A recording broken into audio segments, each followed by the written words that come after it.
I've been wanting to make the lace vest pseudo-stays from Butterick patterns ever since I saw Rachel's sewing some Hobbit-y clothes video, and my inner Hobbit wants out. These are both quilting cottons. I'm not sure which one I want to use for the outer fabric. Gosh, I haven't decided yet, but one of these. This one is not as vibrant as I thought it would be. This one, the dye is really lovely and vibrant. It's a cotton and steel, so that's probably why it's nicer. For lining, I have black voile and white voile.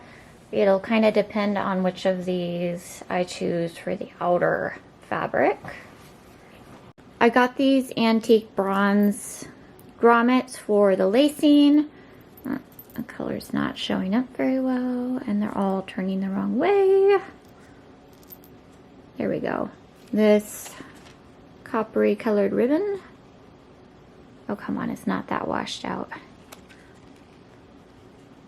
For the lacing, the pattern doesn't require boning, but I do think I'll use it.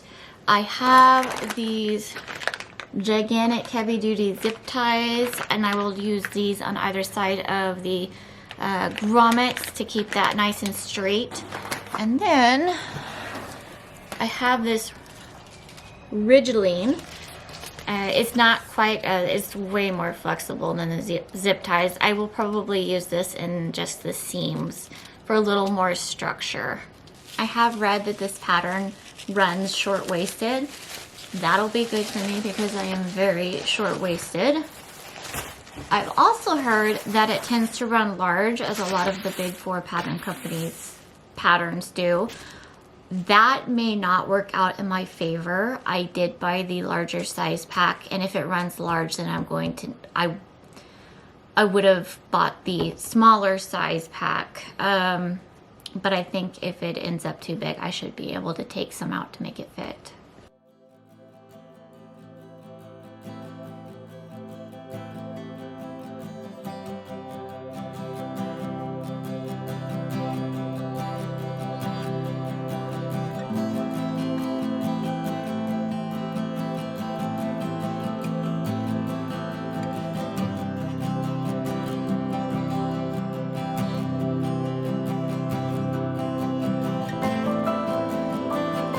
Okay, let's see if I can do this one-handed. The main thing, just from this quick mock-up, is like almost everything I make has extra fabric up here. I think, yeah, you can see how it's gaping like crazy here. I think just making a small dart in this mock-up, no, I cannot do this with one hand, small dart in the mock-up like this should fix the gaping. At least it did when I had two hands to hold this. Also, I think I need to add, it's all right on, it's all right on the top in the width, but down at the bottom I'm going to need to add a little bit of fabric here to make the bottom wider, because apparently I have a little bit of a belly. So here we are again. I put in darts on both these upper sides here, and then instead of, well, I didn't add fabric, but I cut the seam on each side and tapered it from the 5/8 inch seam it called for down to a 1/4 inch, and that has pretty much given me all the extra fabric I need. With the fitting adjustments I've made this dart and then widening out at the bottom here, I'm gonna pull off the fronts so I can adjust the front pattern piece, at least for this curve, and then the bottom I'll just, you know, adjust the seam allowance. Anyway, so I will adjust the pattern itself, so when I cut out the fashion layer and the lining layer, it will be all nice and corrected already. I've cut the front piece down right in about the middle of the dart. So I have the shoulder strap piece here, and then the front of the bodice vest pseudo-stays. Anyway, so where the dart is, we will overlap and then tape together. And I think it's going to be a fairly smooth line, so I'm not going to need to adjust the pattern. Well, I won't have to redraw this because this is not all choppy. I just need to tape it together. And then when I cut the fashion fabric, I will have this already adjusted, and those will all be right.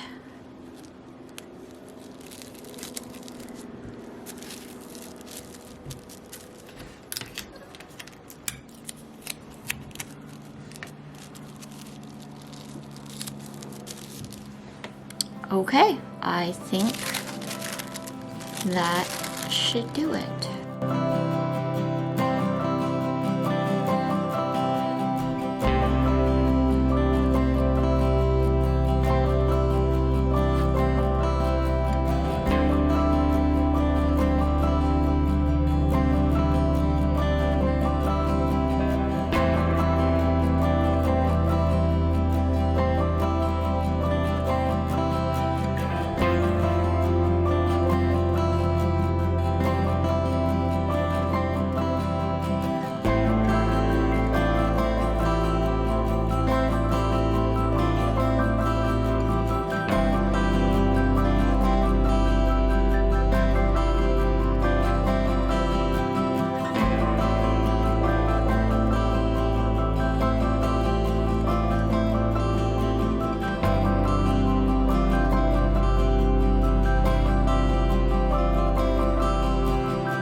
Both of the front and side pieces for each side of the vest thingy, they are all sewn and pressed. Now I need to join them at the shoulder seam, wrong one, at the shoulder seam with the back.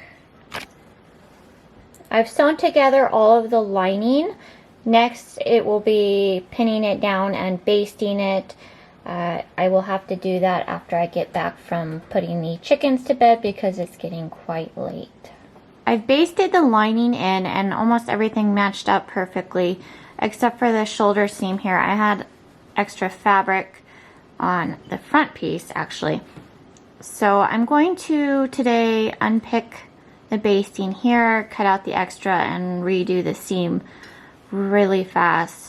And then there's one other spot where there was a bit of extra. It's right here between the side and the front piece. That also I will unpick and re-sew the extra.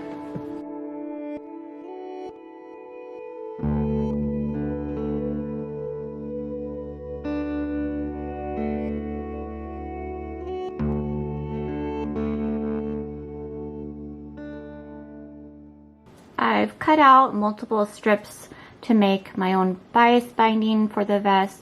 I measured out that I'd need about 4 yards. I don't think this is going to be anywhere near enough. I'm going to have to cut more, but I'm going to sew them all together, see how much more I need, and we'll go from there.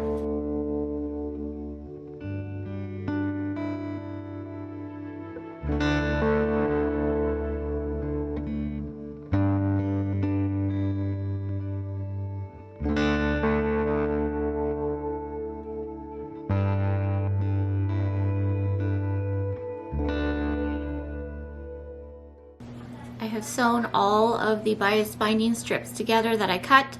I didn't think I was going to have enough. It ended up being about 4.5, no, a little over 4.5 yards. I needed less than that by just a smidge. So this should be enough. But before I put it on, I need to decide what I'm going to do for the boning. I grab this. I was gonna do boning in all the seams and then on either side of where the eyelets will be. The princess seam on the front, I was reading on how to bone that. Apparently Ridgeline is not going to work for a princess seam that ends in the armhole. Apparently it's only okay if it ends in the shoulder. And that you can use spring steel for these armhole princess seams. I don't have any, and I'm not going to be getting any for this project, so I'm not going to bone the princess seam in the front, and I'm thinking that maybe I won't bone the seams in the back either. That does leave the seams that will run, that does leave either side of the eyelet channel. I think what I'm going to do, I'm going to do it like I did with my short stays and run boning in between the strength layer and the fashion layer. And I could put it inside the bias binding for the edge, but I think I'm actually going to not do that and put it, I don't know. Do I want to run it through the binding or not? I'll have to decide, and I'm not sure, so I need to decide. So what I've decided to do for the boning is this front edge, there's just not room for it to go between the bias binding and the grommets. So it will go inside of the binding, and then I haven't marked it yet, but I will be running another bone on the opposite side of the grommets. So I'm going to mark my stitching lines and make that boning channel and get busy.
I've bound the bottom edge and placed the boning into the channel on the edge of the eyelets. I will be doing this bias bound edge last. Right now I am pinning on the top edge, and then when that's all done, we'll do the bias binding with the boning in it here. And then after that, just the grommets to set. The top bias binding is done.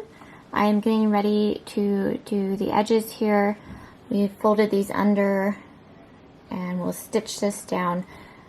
It'll get flipped over, the boning will be put in, and then I will be hand stitching the top closed. We have a bit of a problem. I sewed on the last strip of binding here to go on the edges. The boning is going to go on the inside. The problem is that when it's folded over, there's not going to be room for the 1/4 inch zip tie. What I've done is I have cut a zip tie in half lengthwise. Did a bad job of it. But I'm going to hand sew in, I'm going to hand sew this binding, and we will put in these 1/8 inch wide.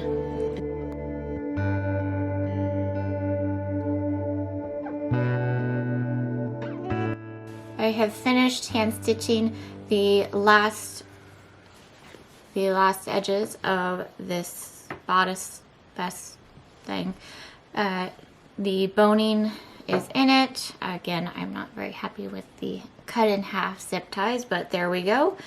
The last thing to do is to put in some grommets. And I have discovered that I do not have a fabric punch, so I'm going to use the awl and my little snips to make the circles for the grommets to go through. And then after that, we will lace up. Yay!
Well, I'm pretty happy with how the best bodice pseudo-stays.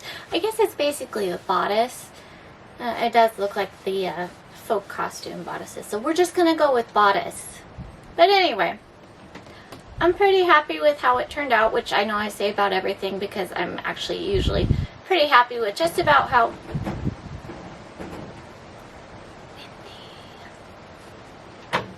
so anyway, I'm pretty happy with how it turned out, which is pretty much true of everything because I like about most everything I do. I have, oh gosh, what were some of the issues with it? There weren't too many issues. It does have this little bit of gaping right here in the front, but it gives me room to move my arms forward, so I'm not going to worry about that if I make it again, because again, I do need to be able to move my arms forward. Probably when I make it again, I am going to do it in probably some plainer colors. Not because I don't like this. I love the colors on this. But because I want it to be able to go with a wider variety of outfits. And obviously, I don't have bottoms that match this right now. My next project is going to be a navy skirt to go with this. And at some point I will be making some navy colored pants to go with it as well. Navy is kind of my favorite color as a neutral. I am going to make a note to add about a 1/4 inch to the boning channel area, just so I have more room for grommets. This was a little tight, they fit in, but it could have had some more room.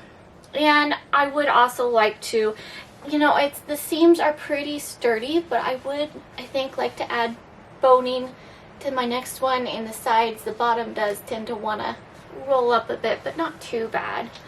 Otherwise, again, super happy with it. Yay! Also, a big thank you to the history rounding community on Facebook for helping me decide on the color of binding to use. I had multiple colors that all would have worked just fine. Orange, though, is my happy color, so I'm happy. So goodbye, happy sewing, happy cat videos, whatever you're doing next, have fun.